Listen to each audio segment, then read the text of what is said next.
অনেক কষ্ট কইরা পড়ালেখা কইরা এরা একটা সার্টিফিকেট অর্জন করছি। যাই হোক, এখন একটা চাকরি নিয়োগ পাইলে চাকরি করে বাপ মার লেগে কিছু করা লাগবো। এখন ভালো একটা চাকরি হইলে বাপ মার পাশে যায় দাঁড়াইতে পারবো। চাকরি নিয়োগ বিজ্ঞপ্তি, যাই এবার মনে হয় আমি চাকরিটা পাইম।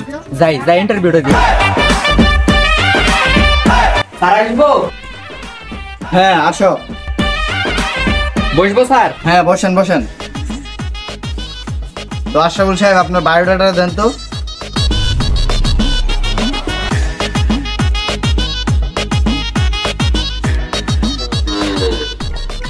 তো আশরাফুল সাহেব আপনার বায়োডাটা তো অনেক সুন্দর, আপনার রেজাল্ট মোটামুটি ভালো আছে।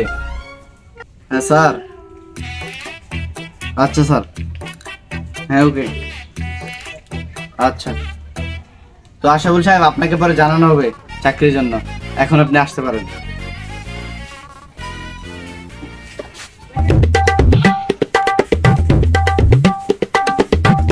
আপনার নাম কি শাকিল ইসলাম? জি মাস্টার সাহেব। ও আপনার কথাই তাহলে স্যার ফোনে বলতেছিল। তো শাকিল সাহেব আপনার বায়োডাটাটা দেন। কি এর বায়োডাটা? আমার তো কোনো বায়োডাটাই নাই। বায়োডাটা না তো, আপনার বায়োডাটাটা দেন। বায়োডাটা আর বায়োডাটা যোগ্যা এগুলো আমারটা নাই। তাহলে আপনার এসএসসি সার্টিফিকেটটা দেন। স্যার এসএসসি সার্টিফিকেট তো নাই। তাহলে আপনার এইচএসসি সার্টিফিকেটটা দেন। স্যার এটাও তো নাই। তাহলে আছে কোনটা? অনার্স সার্টিফিকেট আছে, ওইটা দেন। এগুলো অনার্স কোনো কিছু সার্টিফিকেট আমারটা নাই। কেন তো না, তিনবারে এবার এই পাস করছি, এই সার্টিফিকেট আছে, নিলে না নিলে নাই।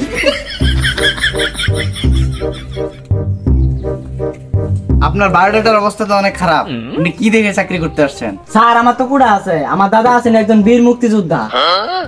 হ্যাঁ স্যার। আচ্ছা স্যার। জি স্যার। আচ্ছা ওকে। তো শাকিল সাহেব কংগ্রেচুলেশন, আপনার চাকরিটা হয়ে গেছে। আপনি আগামী মাসের 1 তারিখ থেকে জয়েন করতেছেন। ধন্যবাদ স্যার। তাহলে এখন আমি যাই। বন্ধু খারাপ, তো চাকরিটা হইছে? আর আমার চাকরি হইতো না মানে, আমার তো কোটা আছে। তোর আবার কিসের কোঠা আছে? আরে আমার দাদা আছেন একজন বীর মুক্তিযোদ্ধা। কিন্তু তোর রেজাল্টের অবস্থা তো অনেক খারাপ, তোর চাকরিটা কি হইলো? দূর বেড়া, আজকালকার চাকরি করতে গেলে কি মেধা লাগে নাকি?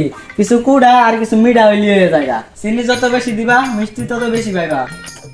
হ্যালো দাদা, তোমার কি কোঠা আছে? ও নাই। হ্যালো নানা, তোমার কি কোঠা আছে? ও নাই। হ্যালো খালা, তোমার কি কোনো কোঠা আছে? ও তোমারও নাই। হ্যালো খালু, তোমার কি কোনো কোঠা আছে? তোমারও নাই।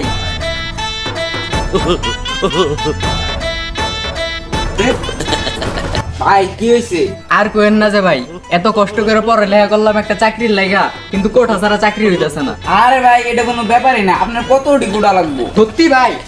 আপনার কাছে কুড়া আছে? তাহলে ভাই জানতে পারেন আমার একটা কুড়া দেন ভাই। আরে ভাই কুড়া একটা না 100টা নেন, কিন্তু কিছু মালপাতির ব্যবস্থা করেন। আচ্ছা ভাই, আপনি মালপাতি নিয়ে কোনো চিন্তা করেন না, আপনি শুধু আমার একটা কোঠা দেন। কারণ আমি আপনার কুড়া দিতেছি, আপনি গেলে হাত দুটো শুধু করেন। ভাই এটা আপনি কি হলেন? আমার রাত দুটো ভেঙে দিলেন। আরে বাকা তো দা, এটাই তো সহজ কুড়া, প্রতিবন্ধী কুড়া। কখন দেয় চাকরি লো? হ্যাঁ আপনি তো ঠিকই কইছেন, যাই একটা চাকরি লই। বন্ধু তুমি না চাকরির ইন্টারভিউ দিতে গেছিলা, তোমার কি চাকরিটা হইলো? আরে চাকরি হইব না মানে, আমার তো কোটা আছে। বন্ধু তোমার আবার কি আর কোঠা আছে? তোমার দাদাও তো মুক্তিযোদ্ধা না, তোমার নানাও তো মুক্তিযোদ্ধা না।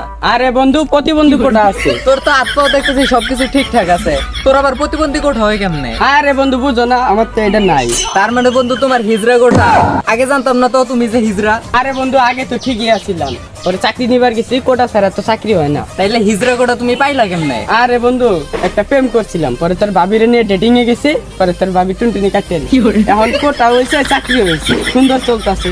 আচ্ছা বন্ধু বুঝছি, তোর ইতিহাস আর কোন লাগতো না, তুই যা দেখি আমার চাকরিটা হয় নাকি।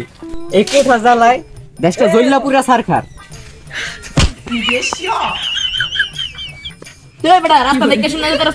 আরে ভাই ধাক্কা তো টান নেই ফেললেন, আমি একটা প্রতিবন্ধী মানুষ।